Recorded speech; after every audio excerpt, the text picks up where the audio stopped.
Hello students, the learning GPT पे आपका स्वागत है।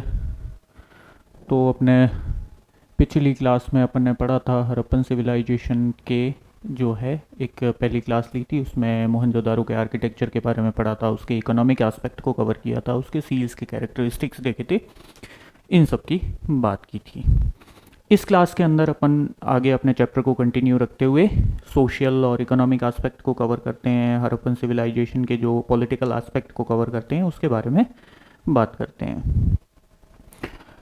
तो अपन आप ही अपना टॉपिक जो है वो स्टार्ट करते हैं, tracking the social differences. Tracking the social differences, क्या उस सोसाइटी के अंदर ऐसा कोई हायरार्किकल ऑर्डर था, या सोशल या इकोनॉमिक बेसिस पे अगर बात करें तो सोसाइटी में क्या डिफरेंसेस था। इस बात को लेके हिस्टोरियन जब इस चीज़ को रिकंस्ट्रक्ट करने की कोशिश करते हैं तो वही अपन as a archaeologist archaeological sources के थ्रू ही जाते हैं, क्योंकि अपने को पता है कि हड़प्पन सिविलाइजेशन के लिटरेरी सोर्सेज से हमें इतना ज़्यादा जानकारी जो है मिलती नहीं है, तो हमें पूरी तरीके से सोर्सेज जो रहेंगे वो आर्कियोलॉजिकल बेस्ड ही रहेंगे। उन्हीं सोर्सेज के ऊपर अगर बात करें तो क्वेश्चन ये बनता है कि how historian traces the social differences और the economic differences in the Harappan civilisation. जो हड़प्पन सिविलाइजेशन में सोसाइटी के अंदर इकोनॉमिक लेवल पे और सोशल लेवल पे क्या क्या डिफरेंस थे उसकी बात करते हैं। उसको फाइंड आउट करने के लिए हिस्टोरियन जो है किन किन चीज़ों की सहायता लेते हैं उसकी बात करें तो पहला जो आता है आर्कियोलॉजिकल सोर्स, उसमें पॉइंट आता है ब्यूरियल्स का। बुरियल्स, इन्हीं बुरियल्स के बेस पे हिस्टोरियन जो है फाइंड आउट करने की कोशिश करते हैं this is the better way to identify the social and economic basis. क्यों ये इतना बेटर है? क्योंकि हिस्टोरियन जो है पहले से ही जान चुके हैं इजिप्टियन जो ब्यूरियल सिस्टम था, और अपन ने 11th क्लास के अंदर पढ़ा था कि मेसोपोटामियन सिविलाइजेशन के अंदर उनके पास बहुत सारे ऐसे सोर्सेज हैं जिनके थ्रू रिवील किया जा चुका है कि उनकी सोसाइटी में क्या कुछ था कि नहीं था। तो हिस्टोरियन को मे भी ये लगता है, क्योंकि ये भी जो सिविलाइजेशन थी उन्हीं के कंटेम्प्रेरी थी, तो उसी के बेस पे ये कहा जा रहा है कि मे भी जो है यहाँ पे भी ब्यूरियल सोशल और इकोनॉमिक एस्पेक्ट्स को जो है वो कवर करते होंगे। This is generally use certain strategies to find out whether there were social or economic differences among people living within a particular culture। इसमें से सबसे बेटर है जो ब्यूरियल्स को फाइंड आउट किया जाता है। क्यों किया जाता है? क्योंकि अपन ने अभी बात की है कि जो इजिप्टियंस जो पिरामिड्स थे, पिरामिड के अंदर यही ब्यूरियल सिस्टम है बेसिकली, और जो है मेसोपोटामियन सिविलाइजेशन के ब्यूरियल सिस्टम को हिस्टोरियन ने स्टडी की तब उन्हें ये सारी चीज़ें पता चलती है। क्यों? क्योंकि उसमें से जो पिरामिड्स वगैरह मिले हैं, जो ब्यूरियल्स मिले हैं, these were the royal burials, कुछ अलग थे, कुछ कॉमन पीपल्स के जो ब्यूरियल्स थे वो अलग थे। उनके साथ जो जितनी भी गुड्स थी वो साथ में बुरी की जाती थी, वो अलग अलग थी। कॉमन पीपल के साथ अलग की जाएगी, और जो रिच पीपल जो एलिट क्लास थी उनके साथ अलग अलग होगी। यही चीज़ में भी हिस्टोरियन के अकॉर्डिंग हड़प्पा में भी रही होगी, जिसमें जो भी ब्यूरियल्स होते हैं हड़प्पन साइट से, जो कि these were laid into the pits. Harappan dead bodies laid into the pits. Pits वो चीज़ है जहाँ पे किसी भी चीज़ के लिए एक तरीके से गहराई में गड्ढा खोद के जो बनाया जाता है उनको गाड़ने के लिए, डेड बॉडीज़ को उन्हें कहा जाता था। इनके आर्किटेक्चर में सबसे ज़्यादा चेंजेस आते हैं कि इनके लिए कौन सा जो है मटेरियल यूज़ किया गया होगा, किस तरीके से आर्किटेक्चर यूज़ किया होगा, उसकी बात जो करते हैं। Differences in the way the burial pit was made, कैसे बने थे उसके बीच में डिफरेंसेस है, सबसे पहली चीज़ है। सम इंस्टेंसेस कुछ जगह पे जो है एकदम hollow out spaces, hollow out means गड्ढे को पूरी तरीके से एक हॉल के रूप में खोद के उसके ऊपर जो ब्रिक से लाइनें बना के वैसे क्रिएट की जाती थी। अब क्या ये वेरिएशंस को बताते हैं कि नहीं बताते हैं, उसकी बात हिस्टोरियन करते हैं। तो इसमें कहीं ना कहीं वेरिएशंस पता करने की कोशिश की जाती है। तो उनके architectural base, how these pits were made, how these pits were made, historian कहीं ना कहीं इन चीज़ों को कंसर्न में लेते हैं कि शायद इनके आर्किटेक्चरल के, इनके स्टाइल जो है बनाने के, उनके तरीकों में डिफरेंसेस देखे गए, उनके बेस पे ये कहा जा सकता है कि मे भी जो है इनमें सोशल और इकोनॉमिक डिफरेंसेस रहे होंगे। इसके अलावा कुछ यहाँ पे एक पर्टिकुलर ट्रेडिशन देखा गया है हरप्पन बुरियल सिस्टम के अंदर, जिसमें डेड बॉडीज के साथ में कुछ जो है ऑर्नामेंट्स हो गए, कुछ जो गुड्स थी वो यहाँ पे बुरी की जाती थी, जिसमें mainly pottery and the ornaments perhaps indicating a belief that these could be used in the after life. उनमें ये मानना था हरप्पन पीपल के अंदर कि मे बी जो ये गुड्स होगी उनके साथ जो बुरी की जा रही है, जो दफनाई जा रही है, ये आफ्टर लाइफ में उनके यूज में आएगी। तो उनमें एक फिक्स्ड काइंड ऑफ ट्रेडिशन था, बिलीफ था। उसी बिलीफ को देखते हुए उन्हीं डेड बॉडीज में जो ये गुड्स साथ में दफनाई जा रही है, उनमें भी कहीं ना कहीं वेरिएशंस देखा गया है, जिसमें जो है चाहे मेल हो चाहे फीमेल हो, सबके साथ में ये गुड्स जो है वो दफनाई गई थी। जिसमें अगर हरप्पा के एग्जीक्यूशंस की बात करें, in the executions of the symmetry in the Harappan in mid 1980s के मिड के अंदर, जब हरप्पा की कुछ साइट्स के अंदर एग्जीक्यूशंस किया गया, तो उसमें कुछ जो है ये आपके सीमेंट्री वही जहाँ पे डेड बॉडीज़ को गाड़ा जाता है, एक तरीके से कब्रिस्तान को जो खोदा गया, उसमें से ये 3 सेल रिंग्स जो मटेरियल था उससे बनी हुई रिंग, जैस्पर्स कि ये जो बीड थे और हंड्रेड्स ऑफ माइक्रो बीड्स थे, तो जैस्पर और शेल जो है इनके बनाने के लिए मटेरियल यूज होते थे। इनको यहाँ पे साथ में जो है वो बुरी किया गया। अब यहाँ पे बात आती द स्कल ऑफ मेल के स्कल के साथ जो ऊपर का पोस्चर होता है, जो हेड का पोस्चर पूरी तरीके से स्कल उसे ही कहा जाता है, जो हड्डियों का बना ढांचा, उसके साथ में ये सारी चीज़ें मिली है। तो हिस्टोरियन का मानना है कि may be these things buried for the social and the economic differences. These things can be seen. According to historian, these things can be shown for the economic and the social differences. जो अपन ने बात की है कि या तो architectural style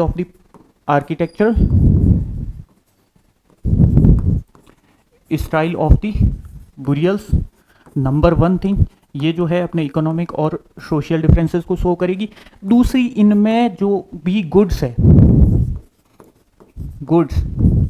बुरीड with dead bodies, इन goods के बेस पे भी इनको जो है फाइंड आउट करने की कोशिश की जा रही है कि there were economic and social differences.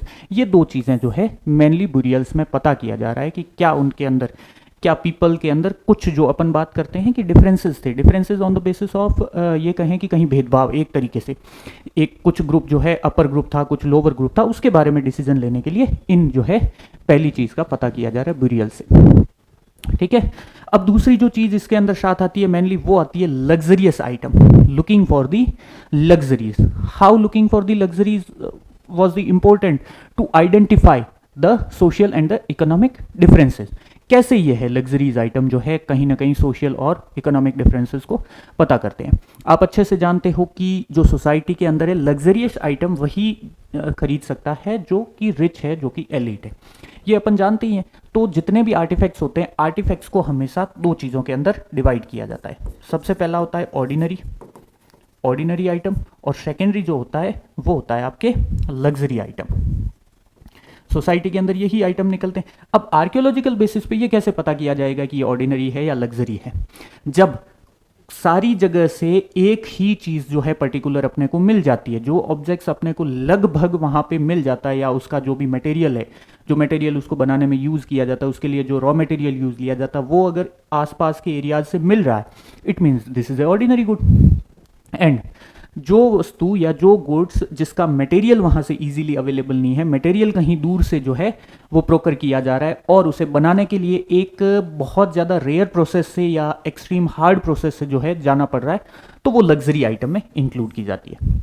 अब अगर जो अपन एग्जीक्यूट करते हैं किसी भी प्लेस को, तो एग्जीक्यूशंस के अंदर अगर पूरा हैबिचुअल जो एरिया है, जो सेटल्ड एरिया है, उस सेटलमेंट्स के अंदर लगातार बहुत बड़ी मात्रा में अगर कोई गुड्स मिल रही है और उसके आसपास जो रॉ मटेरियल अवेलेबल है, तो वो ऑर्डिनरी गुड्स के अंदर इंक्लूड की जाएगी। और दूसरी तरफ जो वहाँ पे नहीं अवेलेबल है, ना उसका रॉ मटेरियल अवेलेबल है और बहुत रेयरली मिल रही है जो किसी भी प्लेस को एग्जीक्यूट करने में, उसे अपन लग्जरी गुड्स के अंदर इंक्लूड करते हैं। तो यही चीज़ हरप्पन पीपल्स के लिए एक इम्पोर्टेंट थी, जिसमें आर्कियोलॉजिस्ट ने जब फाइंड आउट करने की कोशिश की तो यहाँ पे एक फाइन स्पॉट, जो ये फोटो दिया गया है, ये फाइन स्पॉट, फाइन जो एक मटेरियल था जिसका यूज़ किया जाता था, इससे एक पॉट बना जाता था। ये पॉट जो था वो नॉन लोकल मटेरियल से बना बताया जा रहा है अकॉर्डिंग टू हिस्टोरियन।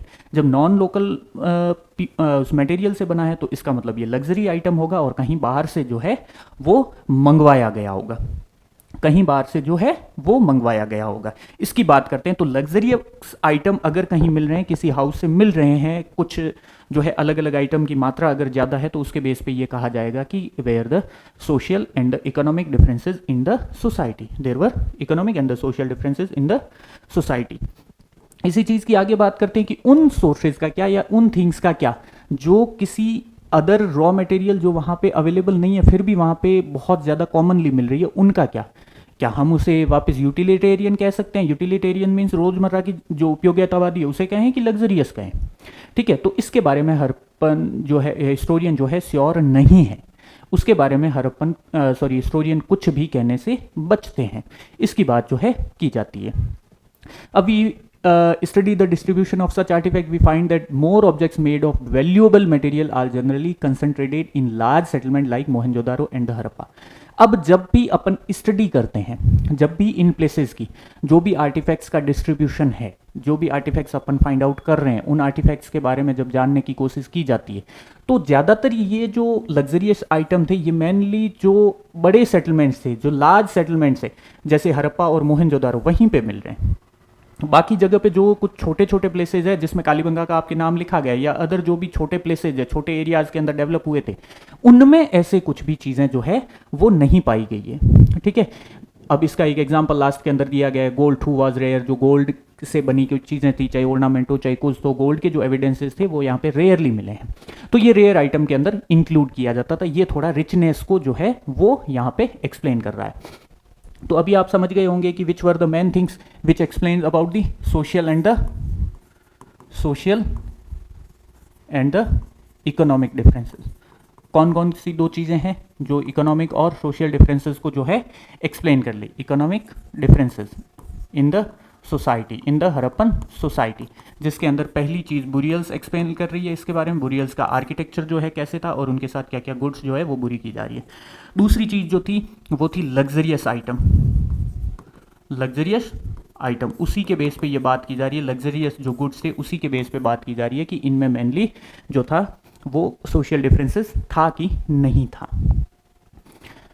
अब अगली चीज बात करते हैं हरप्पा के क्राफ्ट प्रोडक्शन के बारे में, हरप्पा के क्राफ्ट प्रोडक्शन के बारे में। इसमें अपन मेनली थिंग्स देखेंगे वो क्या क्या रहेगी हरप्पा के क्राफ्ट प्रोडक्शन के बारे में, कि which were the main craft production of the Harappan society. पहली चीज अपन बात करेंगे इसमें वो रहेगी कौन कौन से थे, which were the main craft production. पहली चीज which were the main craft production in the Harappan society, which were the main material which were used for the Harappan craft production। Third चीज़ देखेंगे main places, which were the main center of productions, centres की बात की जाएगी। Third जो रहेगी इसकी technology की बात की जाएगी कि क्राफ्ट प्रोडक्शन के लिए मेनली कौन सी टेक्नोलॉजी जो है वो यूज़ में ली जाती थी। ये पूरे के पूरे इस टॉपिक के अंदर अपन जो है वो बात करेंगे, उसकी जो है अपन इस पूरे के पूरे टॉपिक में बात करेंगे। कौन कौन सी क्राफ्ट प्रोडक्शन थे, कौन सी टेक्नोलॉजी थी, कौन सा मटेरियल था, कौन से मेन सेंटर्स थे और उन मेन सेंटर्स को यहाँ पे क्यों एस्टेब्लिश किया गया था। जो आपका फर्स्ट पैराग्राफ है, फर्स्ट पैराग्राफ इसी चीज़ के बारे में एक्सप्लेन कर रहा है कि which were the main craft production in the Harappan society. Craft production की अगर बात करें तो वहाँ पे बीड मेकिंग थी। क्राफ्ट प्रोडक्शन का मतलब यही होता है कि जो चीज़ें हाथ से बनाई जाती थी, बेसिकली उन हाथ से क्या बनाते थे कि बीड्स बनाते थे, सेल कटिंग की जाती थी, मेटल वर्किंग की जाती थी, सील मेकिंग जो यहाँ का था, वेटेज सिस्टम जो था, these were the main craft productions of the Harappans. अब बात करते हैं कि which were the main material which use for this craft production. कौन कौन से मटेरियल्स थे, तो इसमें अलग अलग मटेरियल्स थे। कुछ क्ले थे, कुछ क्ले से थे, क्ले मतलब मिट्टी से थे, कुछ स्टोन यहाँ पे यूज़ लिए जाते थे इस क्राफ्ट प्रोडक्शन के लिए, कुछ जो थे मेटल यहाँ पे यूज़ किए जाते थे। मेटल्स की बात करते हैं, इन तीन चीज़ों को यहाँ पे मेनली यूज़ किया जाता था। तो सबसे पहले जो चीज़ आती है स्टोन्स की अगर बात करें तो इन स्टोन्स के अंदर कार्नेलियन मैन था, jasper, crystal, quarters and steatite. These were the names of the stones, ये स्टोन के नाम हैं जो यहाँ पे यूज़ किए जाते थे। मेटल के अंदर मेनली आपको एक चीज़ ध्यान रखनी है कि यहाँ पे कॉपर जो था वो सबसे ज़्यादा यूज़ किया जाता था, क्योंकि ये कॉपर बेस्ड सिविलाइजेशन थी। तो कॉपर तो यहाँ पे नाम ध्यान रखना ही रखना है। कॉपर, ब्रॉन्ज और आपके जो था gold, these were the main material which were used by the Harappan people. Iron यहाँ पर कभी भी यूज नहीं किया गया था। आयरन को यहाँ पे हरप्पन सिविलाइजेशन में कभी यूज नहीं किया गया था। आयरन जो है अपन सेकंड चैप्टर से स्टार्ट करते हैं, जो सेकंड चैप्टर में 600 BC के आसपास, वहाँ पे आयरन को सबसे पहले जो है इंट्रोड्यूस किया गया था और आयरन उसके बाद से यूज किया जा रहा है, इसीलिए सेकंड अर्बनाइजेशन का पीरियड है। फर्स्ट अर्बनाइजेशन इंडिया के अंदर हरप्पन सिविलाइजेशन था, जहाँ पे फर्स्ट जो सिटीज़ थी अपने इंडिया की वो यहाँ पे एस्टेब्लिश होना स्टार्ट हुई थी। तो यहाँ पे वो आयरन बेस्ड नहीं थी। तो यहाँ पे मेनली जो मेटल यूज़ किया गया वो कॉपर, ब्रॉन्ज एंड गोल्ड था। इसके अलावा जो क्ले थी, मेनली क्ले कौन कौन सी यूज़ की गई थी, जिसके अंदर mainly shells, faience and terracotta और burnt clay were also use for the craft production. इन्हीं क्राफ्ट प्रोडक्शन के अंदर यूज़ की गई थी। और इसके अंदर मेनली क्राफ्ट के अंदर जो भी शेप बनाए जाते थे इन क्राफ्ट्स के थ्रू, उन शेप्स की बात की जाती। ये शेप्स जो थे पूरी तरीके से जियोमेट्रिक बेस थे। जियोमेट्रिक बेस जो अपन मैथ्स के अंदर पढ़ते हैं, किस टाइप के जो है साइजेस रहेंगे, चाहे स्पेरिकल हो गए, बैरल शेप्ड हो गए, आपके सिलेंड्रिकल हो गए, ये सारे अपन ने मैथमेटिक्स में देखे थे। तो उन्हीं मैथमेटिक्स के शेप्स की बात की जाती है। हर टाइप्स के शेप्स जो थे यहाँ पे बनाए जाते थे, उनकी बात जो है की जाती थी। अब बात आती है कि which were the main technology या which were the main techniques use for the craft production. Techniques कौन सी यूज की जाती थी, उस टेक्निक्स की बात करेंगे। अब ये टेक्निक जो यूज की जाती थी ये मटेरियल के अकॉर्डिंग यूज की जाती थी। It were differed according to the material, material के अकॉर्डिंग यूज की जाएगी। जैसे एक स्टेटाइट जो है वो स्टोन था, स्टेटाइट का अभी एग्जांपल देखा, स्टोन था, ये एक सॉफ्ट स्टोन था, सॉफ्ट स्टोन था। अब स्टेटाइट सॉफ्ट स्टोन है तो उस पर इजीली काम किया जा सकता है, तो उसके लिए टेक्निक्स इतनी अच्छी नहीं चाहिए होगी, उसे किसी भी शेप में जो है वो बनाया जा सकता है, किसी भी शेप के अंदर इसे डाला जा सकता है। जो जियोमेट्रिक शेप्स अपन ने बात की है उन सब के अंदर ये सॉफ्ट स्टोन है तो उसे इजीली, और टेक्निक्स के लिए भी उसे ज़्यादा कुछ खास चाहिए नहीं होगी। लेकिन एक चीज जो यहाँ पे देखी गई है पजलिंग, वो था कि स्टेटाइट से जो माइक्रो बीड्स बने, बहुत छोटे छोटे जो स्टोन बने इसी स्टेटाइट से, क्योंकि कितना भी सॉफ्ट स्टोन हो उससे बिल्कुल छोटे बीड्स जो है वो नहीं बनाए जा सकते। तो ये कैसे बनाए होंगे इन्होंने, ये अभी तक हिस्टोरियन को नहीं मिली है, इसके बारे में अभी तक फाइंड आउट नहीं किया जा सका है। दूसरे अगर मटेरियल की अपन बात करें तो कार्नेलियन स्टोन जो था, कार्नेलियन का रेड कलर कैसे प्रोकर किया जाता था, ये भी हिस्टोरियन इस बारे में फाइंड आउट करने की कोशिश करते हैं। एक तो सॉफ्ट स्टोन जो था ये अपन स्टेटाइट, उस पर अलग ढंग की टेक्नोलॉजी, और कार्नेलियन का जो रेड कलर था वो कैसे प्रोकर किया जाता। कार्नेलियन जो स्टोन था इससे जो भी आपके मटेरियल बनाए जाते थे, जो भी आपके ये जो देखते हैं उसको रॉ मटेरियल को अलग अलग स्टेजेस पे गर्म किया जाता था, इनको पकाया जाता था आग पे by firing the yellowish raw material and beads at various stages of production. जो इसका पीले जो रॉ मटेरियल है उसको बार बार अलग स्टेजेस पे पकाया जाता था आग पे, जिस बेस पे अलग अलग स्टेजेस पे अगर इन्हें बार बार पकाया जाता था तो इनका जो है रेड कलर प्रोकर हो जाता था, रेड कलर प्रोकर हो जाता था इनका, किनका, जो कि कार्नेलियन स्टोन का, मेनली कार्नेलियन स्टोन से जो भी बीड्स वगैरह जो भी आर्टिफैक्ट्स बने थे। अब आपको समझ में आ गया होगा। अब ये क्वेश्चंस भी बनता है, how the red colour of carnelian were obtained by the Harappan people, ये एक क्वेश्चन है, ठीक है। कार्नेलियन स्टोन पे कैसे उसका जो है उसके आर्टिफैक्ट्स जो थे वो रेड कलर उनका प्रोकर किया गया था या ऑब्टेन किया गया था बाय द हरप्पन पीपल, उसके बारे में यहाँ पे पूरी की पूरी चर्चा की गई है कि अलग अलग स्टेजेस पे इनको जो है वो पकाया जाता था। इसके अलावा जो बीड्स थे, बीड्स के ऊपर और टेक्नोलॉजी की अगर बात करें कि जो बीड्स के ऊपर ड्रिल करके उन पे जो छेद बनाने का काम था वो भी यहाँ पे किया जाता था, कि specialised drills have been found at Chanhudaro, Lothal and more recently at Dholavira. जो अलग अलग स्टेजेस से गुजरते हैं बीड्स, उसमें अपन देखते हैं कि उनको जो पॉलिश करने का काम भी होता है। बीड्स ने आपने छोटे छोटे देखे होंगे, उनमें मेनली छेद होते हैं एक माला बनाने के लिए, तो इन छेद को भी प्रोकर करने के लिए इनके पास जो मेन टेक्नोलॉजी जो थी वो यहाँ पे अवेलेबल थी। तो आपने देखा है कि यहाँ पे कौन कौन सी चीज़ें किस किस टेक्नोलॉजी की बात की, कि एक तो चीज़ जो स्टेटाइट के लिए मेनली जो सॉफ्ट स्टोन के ऊपर कैसे टेक्निक्स यूज़ की जाती थी, इसके अलावा कार्नेलियन का रेड कलर कैसे प्रोकर किया जाता था, और थर्ड चीज़ थी जो यहाँ पे पियर्स किया जाता था इनको, वो ड्रिलिंग जो मेन टेक्नोलॉजी थी वो कैसे यहाँ पे प्रोड्यूस थी और उसके एविडेंसेस जो है हड़प्पा के अंदर कहाँ कहाँ मिलते, इसकी बात की। लास्ट पैराग्राफ जो है मेनली आपके सेल एक्टिविटीज़ के बारे में या सेल कटिंग जो अपन देखते हैं, जो अभी क्राफ्ट प्रोडक्शन के बारे में बात की, उसके मेन सेंटर्स की जो है वो बात की जाती है, जिसके अंदर सेल जो है आपको पता होगा कि जो छोटे छोटे एक तरीके से आपने शंख की आकृति के समुद्र के किनारे पे जो देखते हो छोटी छोटी आकृति के जितने भी आर्टिफैक्ट्स होते हैं वही सेल्स है, उन्हीं के बेस पे यहाँ पे मेनली सेंटर्स जो थे अवेलेबल थे। तो ये सेंटर्स हमेशा जो है आपके सी के जो बैंक के ऊपर ही सिचुएटेड होते, सी कोस्टल एरियाज में ही यहाँ पे सिचुएटेड होते थे। इसीलिए जो आप नागेश्वर और बालाकोट की जो लोकेशन देखोगे, these were the main shell production site, shell production site. पहली चीज सेल है क्या, तो छोटे छोटे शंख होते हैं और वो कोस्टल एरियाज में ही मिलते हैं। इसीलिए ये जो बालाकोट और नागेश्वर, बालाकोट और नागेश्वर मेनली यहाँ पे ये सेंटर्स थे सेल मेकिंग के, इसीलिए यहाँ पे सी कोस्टल एरियाज में ही ये सिचुएटेड हुए। दूसरी चीज़ें जो थी, रॉ मटेरियल मेनली कहाँ से मिलता था, तो लोथल वगैरह की अगर आप साइट देखो, जो चनूद्रो की साइट देखो, these were the main centre of the bead making, जहाँ पे बीड मेकिंग जो है वो यहाँ पे बनाया जाता था। Finished product like beads were made, तो यहाँ पे दूसरा जो सेंटर्स आ रहा है bead making centre, bead making site. Bead making कहाँ कहाँ बन रहा था, तो एक तो आपके लोथल का एग्जाम्पल यहाँ पे लिखा गया है और दूसरा जो है चनूद्रो। ये आपके मैप की साइट के हिसाब से बहुत ज़्यादा इंपॉर्टेंट प्लेसेज है।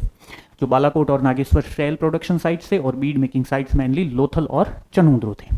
इसके बारे में जो है वो अपन ने बात की। तो आप इस टॉपिक को समझ गए होंगे कि कौन कौन से सेल जो क्राफ्ट प्रोडक्शंस थे यहाँ पे, कौन कौन सा मटेरियल यूज़ किया गया, कौन कौन सी टेक्नोलॉजी यूज़ की गई और which were the main sites of the craft production. इसके बारे में जो है अपन ने चर्चा की। अगला टॉपिक जो अपन देखते हैं हड़प्पन सिविलाइजेशन में, कि भैया बात यहाँ पे आती है कि इन जो भी क्राफ्ट प्रोडक्शन साइट्स थे, जो आपके मेन सेंटर्स ऑफ प्रोडक्शंस थे, उनको आइडेंटिफाई कैसे कर रहे हैं अपन, उनको आइडेंटिफाई के क्या तरीके हैं। अपन जब रिटर्न सोर्सेज नहीं पढ़ पा रहे हैं तो रिटर्न सोर्सेज के अलावा कुछ तो ऐसी चीजें देखेंगे जिनके थ्रू अपन को पता करना है कि यहाँ पे मेनली प्रोडक्शन किया गया होगा किसी चीज का। तो उन सोर्सेज को कैसे आइडेंटिफाई किया जाता है, उन एरियाज को कैसे आइडेंटिफाई किया जाता है। तो यहाँ पे क्वेश्चन क्या है, how historian identifies the main centre of production, main centre of production in Harappa या इन हड़प्पन साइट्स, इन हड़प्पन साइट्स कैसे आइडेंटिफाई कर रहे हैं।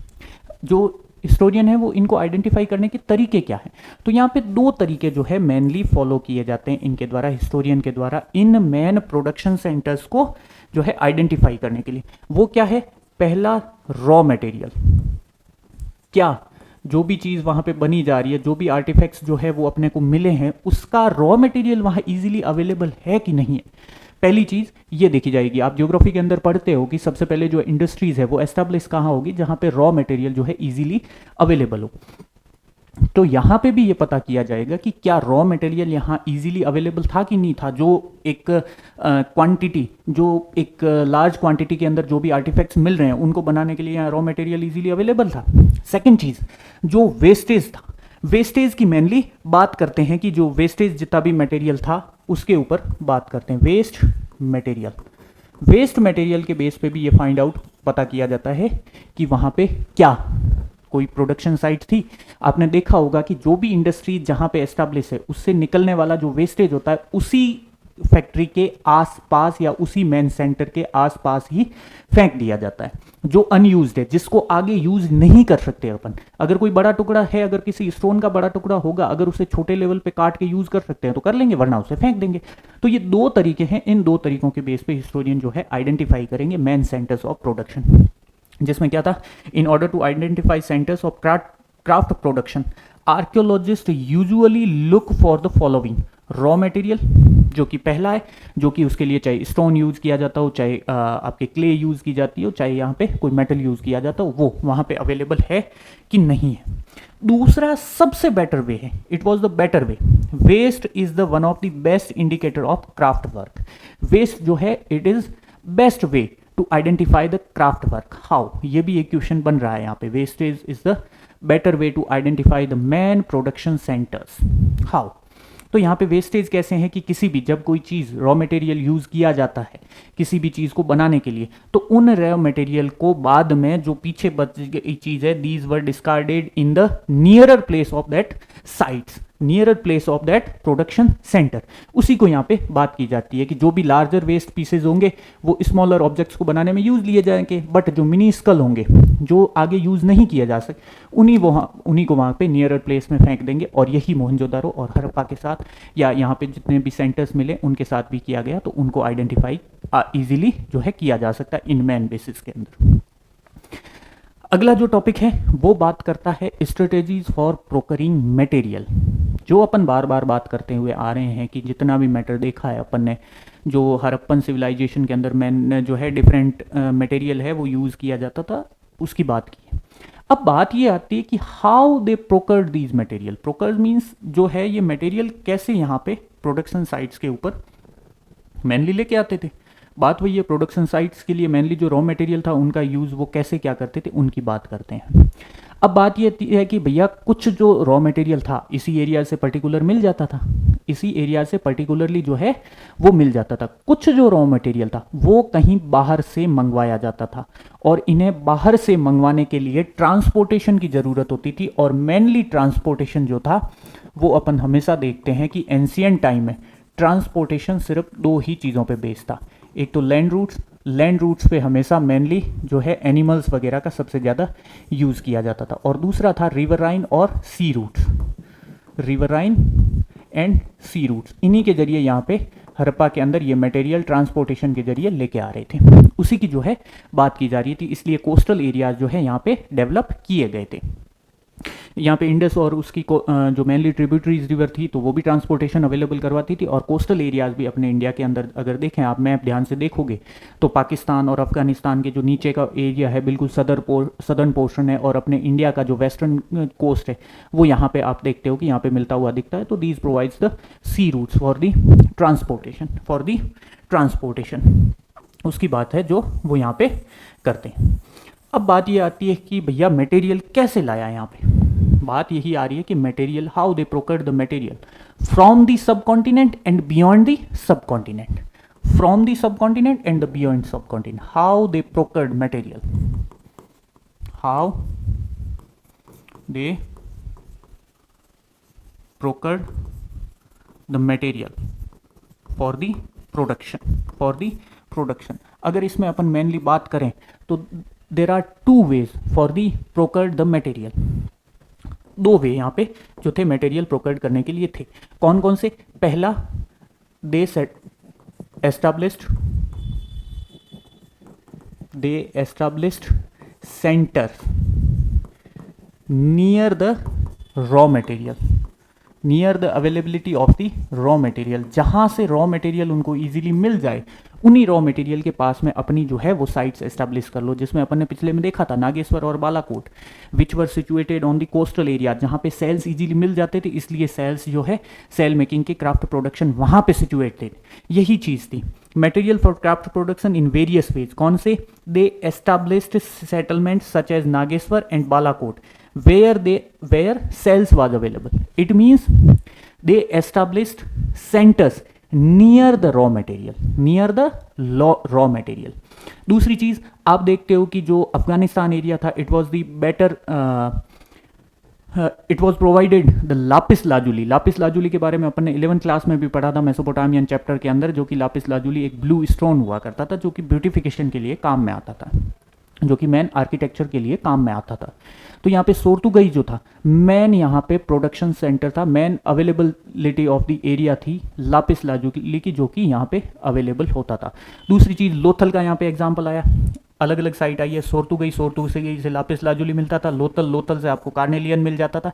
ये सारे के सारे जो है स्टोन जहाँ से मिलते थे इसी से रिलेटेड वहाँ पे जो है सिचुएटेड करती गई, जिसमें से आपके एग्जाम्पल कौन से आए हैं। एक तो सेल अवेलेबल कहाँ पे थे, बालाकोट एंड नागेश्वर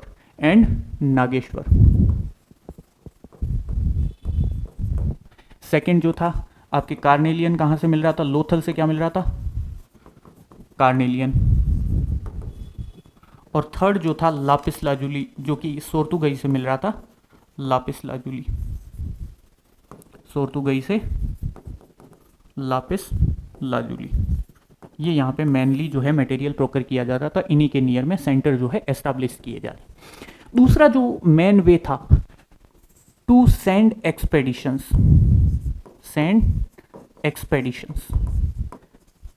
अपने लोगों को कहीं दूर दराज के एरियाज से मटेरियल प्रोकर करने के लिए भेजना, ताकि वहां के दूसरी जो सिविलाइजेशंस थी, दूसरे जो लोग थे, उनके साथ कांटेक्ट एस्टैब्लिश करना विद इन द इंडियन सब कॉन्टिनेंट, जहाँ पे ये रॉ मटेरियल के अंदर सेंड एक्सपेडिशंस कहाँ पे, जहाँ पे अपन बात करते हैं राजस्थान एरिया की। राजस्थान एरिया में मेनली उस टाइम में एक कल्चर जो था वो बहुत ज़्यादा फेमस था, which were called Ganeshwar Jodhpura culture, जो अपने नदन राजस्थान के अंदर जो है वो चला था, राजस्थान के अंदर सेटल हुआ था। और यही अब बात की गई थी, आपको पहले भी बताया गया था, जो अपन प्रायर हड़प्पन कल्चर पढ़ते हैं उसके अंदर छोटे छोटे कल्चर थे। जब वो छोटे लेवल पे यहाँ पे डेवलप होती है चीज़ें तो वो कल्चर कहलाती है, और बहुत बड़े वास्ट एरियाज में जो डेवलप हुई है वो सिविलाइजेशन कहलाती है। तो राजस्थान के अंदर छोटे लेवल के अंदर ही ऐसी चीज़ें डेवलप हुई थी जहाँ पे ये सिविलाइजेशन का रूप लिया था, तो उसे कल्चर कहा जाता है। तो इन्होंने यहाँ पे ये कॉन्टैक्ट एस्टैब्लिश किए थे गणेश्वर जोधपुरा कल्चर के साथ, और यहाँ से कॉपर मंगवाया था, मेनली यहाँ से कॉपर जो है मंगवाया था। जहां आज भी आप देखते हो कि खेतड़ी एरिया जो झुंझुनू के अंदर है मेनली, वहां पे आज भी जो है कॉपर के लिए मेन साइट है, कॉपर प्रोडक्शन साइट है। तो वहां पे ये इन्होंने गणेश्वर जोधपुर कल्चरल से कॉपर मंगवाया था। दूसरी चीज जो सदर्न एरियाज है वहां से इन्होंने प्रोकर किया था गोल्ड मटेरियल, गोल्ड को जो है यहाँ से प्रोकर करने का काम किया था। ये सारे के सारे मटेरियल्स जो थे इस तरीके से यहाँ पे मंगवाए जाते थे। तो there are the two way for the procuring the material, which is to establish centers near the raw material, and second one is to send expedition to other cultures। इनके बारे में जो है अपन ने बात की। अगला ये जो चीज आती है कि how they established the contact with the distant land, how they established there contact with the distant land, कैसे जो है उन्होंने अपने कॉन्टैक्ट वो है डिस्टेंट लैंड से एस्टैब्लिश किए। अब पहली चीज आती है कि भैया अपन इसको समझ कैसे रहे हैं, चीजें पता कैसे चल रही है कि क्या वहां पे ऐसे कॉन्टैक्ट जो है एस्टैब्लिश किए थे।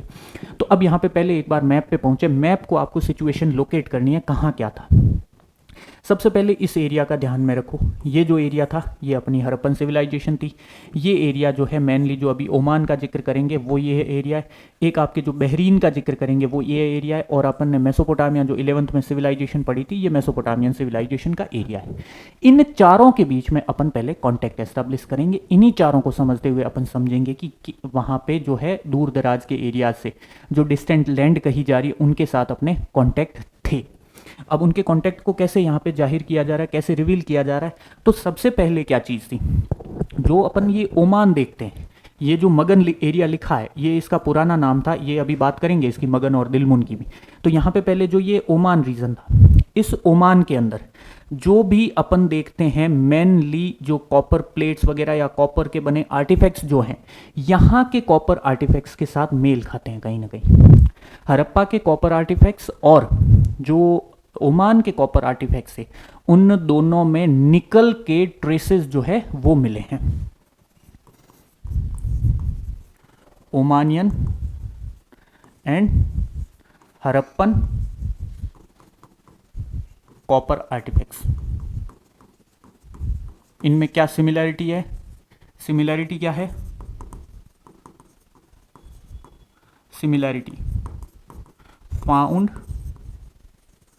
निकल ट्रेसेस। निकल एक यहाँ पे मटेरियल होता है, मेटल ही होता है, जिसके जो है इनमें कॉपर आर्टिफैक्ट्स के अंदर कुछ एविडेंसेस मिले जो क्या चीज़ शो कर रहे हैं कि दोनों का एक ही जगह से ये मटेरियल लाया हुआ बता रहे हैं, जो दोनों का सेम ओरिजिन एक्सप्लेन कर रहे हैं। This means these have the same origin.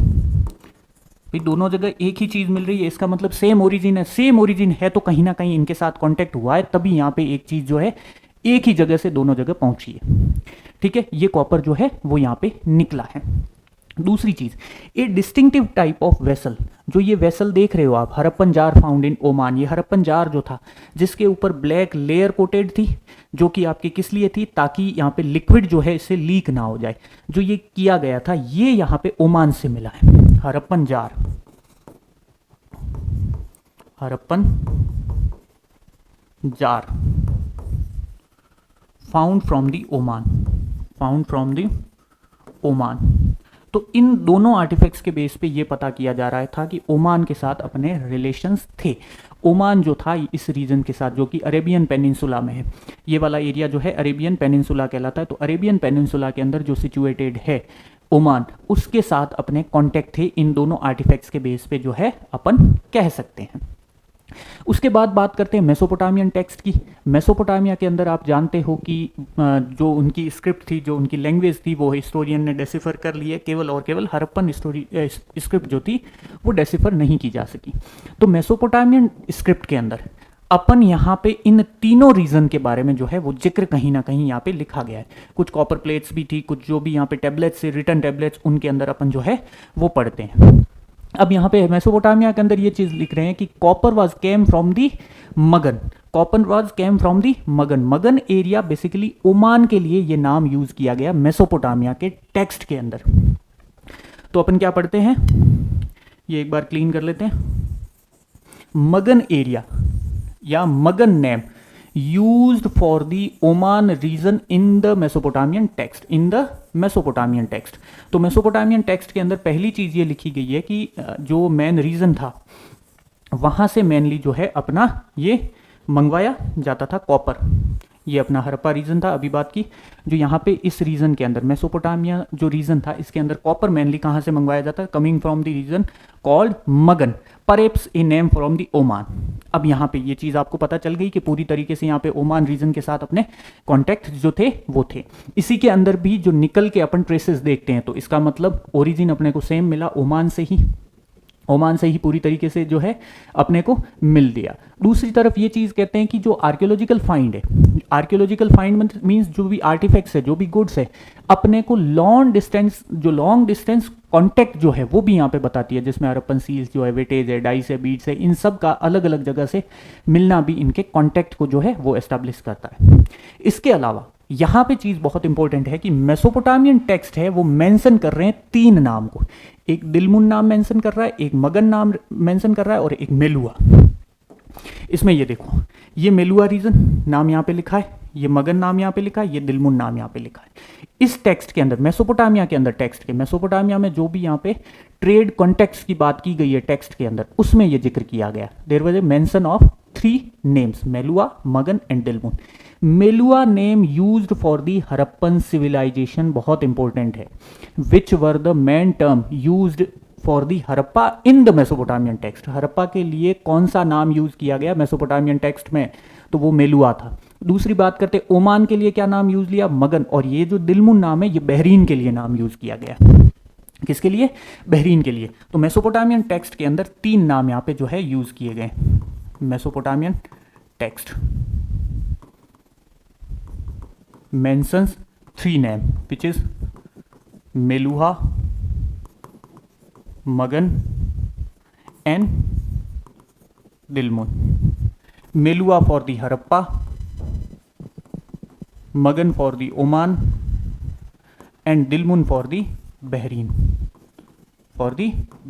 These were the 3 names which were used in the Mesopotamian text. इसके अलावा मेलुहा के बारे में और भी बहुत सारी जानकारी लिखी गई है, जिसमें मेलुहा के बारे में क्या लिखा गया कि Meluhha is the main production centre of the carnelian, lapis lazuli, copper, gold and varieties of woods. ये यहाँ पे मेंशन किया जा रहा है कि ये सारी चीजें जो है मेन प्रोडक्ट्स जो थे वो यहाँ से मेलुहा से मिलते थे।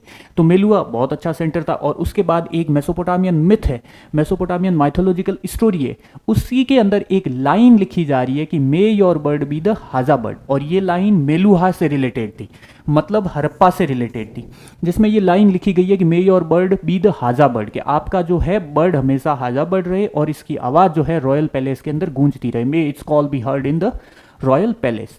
अब ये जो हाजा बर्ड यहाँ पे मेंशन किया गया है, हाजा बर्ड किसके लिए यहाँ पे जो ये यूज किया गया है, हिस्टोरियन जब इसको फाइंड आउट करने की कोशिश करते तो इनका मानना ये था कि हाजा वर्ड या हाजा बर्ड वर्ड जो है used in the Mesopotamian text, ये भी मेसोपोटामियन टेक्स्ट है, उसी के अंदर जो यूज किया गया है वो कहाँ पे किया गया है या किसके लिए किया गया है, फॉर द पिकॉक। किसके लिए किया गया है, पिकॉक के लिए जो है यहाँ पे,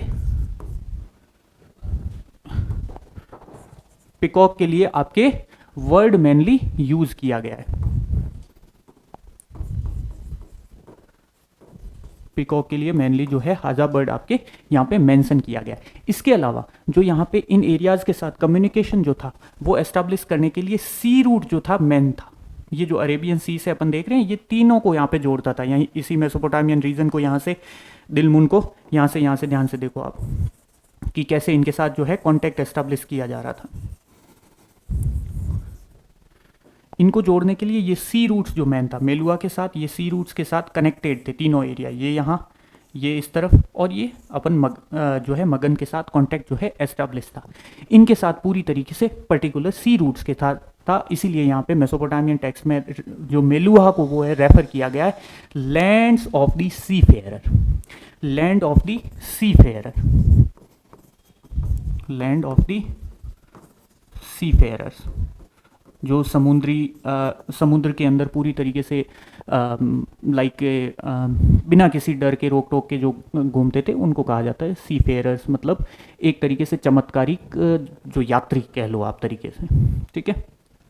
तो यहाँ पे बात की जा रही है कि सी फेयरर का देश था और वहाँ पे ये जो है शिप्स और इसका जो डिपिक्शंस है, जो सी फेयरर की अपन बात करें, सी रूट्स के ट्रेड की बात करें तो मेनली इनका मेंशन और भी मिलता है, जो अपन ने हड़प्पन सील्स देखी है उसे हड़प्पन सील्स के ऊपर भी डिपिक्शन मिलता है अपने को शिप्स का, बोट्स का जो है, इसी के बेस पे कहा जाता है कि इन सी रूट्स के जरिए भी जो है ट्रेड कनेक्शंस यहाँ पे एस्टैब्लिश था। ओके, तो अभी इस क्लास के लिए बस इतना ही, बाकी का जो है अपन अगली क्लास के अंदर पढ़ेंगे कि और क्या क्या चीज़ थी, उसके सील्स के बारे में, हड़प्पन आर्टिफैक्ट्स के बारे में, वेटेज सिस्टम के बारे में पढ़ेंगे, उसकी स्क्रिप्ट के बारे में पढ़ेंगे, पॉलिटिकल सिस्टम, ये सारा जो है अपन नेक्स्ट क्लास में देखेंगे। आज की क्लास में अपन ने क्या पढ़ा उसको एक बार अपन नॉर्मली देख लेते हैं एज ए रिवीजन। तो पहली चीज़ सोशल डिफरेंसेस और इकोनॉमिक डिफरेंसेस को कैसे क्रिएट किया गया, दो बेसिस पे, बुरियल्स और द लग्जरी आइटम। और जो अगला टॉपिक था कि क्राफ्ट प्रोडक्शन के बारे में कैसे पता किया जा रहा है, क्राफ्ट प्रोडक्शन कौन कौन से थे, मेनली मटेरियल कौन सा यूज़ किया जा रहा था, कौन सा जो है अपन देखते हैं कौन सी टेक्नोलॉजी यूज़ की जा रही थी और कौन कौन से मेन सेंटर्स थे, उसकी बात जो है यहाँ पे की। अगला टॉपिक जो रहता है कौन कौन से मेनली प्रोडक्शन सेंटर्स थे, या जो सेंटर्स को हिस्टोरियन के द्वारा कैसे आइडेंटिफाई किया गया। तो दो चीज़ें थी, रॉ मटेरियल्स और एक चीज़ आपके वेस्टेज। अब बात करते हैं कि कैसे जो है प्रोकर्ड किया गया था मटेरियल्स को, जो मेनली क्राफ्ट प्रोडक्शन के अंदर यूज़ किया जाता था। मेनली दो तरीके थे, एक तो जो रॉ मटेरियल जहाँ से मिल रहा है वहाँ पे आप सेंटर्स को एस्टेब्लिश कर लो, और दूसरी चीज़ एक्सपेडिशंस भेजो जहाँ से मटेरियल मंगवाना है, to establish the contact with other areas. अगली बात करते हैं अपन कैसे अदर एरियाज़ के साथ उनके जो है कॉन्टैक्ट एस्टेब्लिश किए गए। और पहली चीज़ तो अब इसमें ये देखते हैं कि कॉन्टैक्ट अपन समझते कैसे हैं, कैसे कह सकते हैं कि उन्होंने कॉन्टैक्ट एस्टेब्लिश किए। तो मेनली जो आर्टिफैक्ट्स मिले हैं, जो ओमान और हड़प्पा से जो मेनली कॉपर आर्टिफैक्ट्स के अंदर जो सिमिलैरिटी देखी गई है उस चीज़ की बात करते हैं। दूसरी चीज़ अपन जो है मेसोपोटामिया में जो जिक्र किया गया उसकी भी बात करते हैं, और जो हड़प्पन जार जो है ओमान से मिला है उसके बारे में भी बात करते हैं कि यहाँ पे कॉन्टैक्ट जो है एस्टेब्लिश था। इसके बाद जो है मेसोपोटामियन टेक्स्ट के अंदर मेनली क्या लिखा गया है हड़प्पन सिविलाइजेशन के बारे में। मेसोपोटामियन टेक्स्ट में what were written in the Mesopotamian text about the Harappan civilisation, जिसके अंदर मेलुआ नाम जो है इंपॉर्टेंट था, सी फेयरर से हाजा बर्ड के बारे में मेंशन किया गया। ये सारी चीज़ें जो है मेसोपोटामियन सिविलाइजेशन के बारे में लिखी गई। तो इस क्लास में बस इतना ही, आगे की चीज़ें जो है आपके अगली क्लास में देखेंगे। नमस्कार।